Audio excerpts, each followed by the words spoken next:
আফাতুমিনুনা বিবাদিল কিতাবি ওয়া তাকফুরুনা বিবাদ। জোরে বলি আল্লাহু আকবার।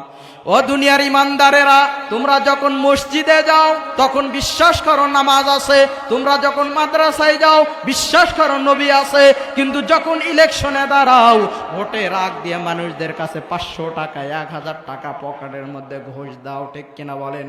আরো জোরে বলেন ঠিক কিনা? তাহলে তারা কি আফাতুমিনুনা বিবাদিল কিতাব ওয়া তাকফুরুনা বিবাদ, কিতাবের কিছু অংশ মানবা আর কিছু অংশ মানবা না। যখন ইলেকশনে যাও তখন বলো কোরআনের সবকিছু মানা আমাদের সম্ভব না, বলে কিনা? জোরে বলেন বলে কিনা? ছেলে মেয়েকে যখন বিবাহ দিতে যায় হলুদ সজ্জা করে, মেহেদি সন্ধ্যা করে, বড় বড় ডেস্ক নিয়ে আইসা বক্স নিয়ে আসা ডিস্ট্রিক্ট ডিস্ট্রিক্ট ডিস্ট্রিক্ট আওয়াজ করে কি করে না? জোরে বলেন করে কি করে না? তাহলে কি এরা ইসলাম অনুযায়ী চলে? চলে না। আল্লাহ সেই কথাই বলতেছে যে আমাদের কাছে ইসলাম কায়েম নাই। আমাদের কাছে যদি ইসলাম কায়েম থাকতো তাহলে অনেক সিজনে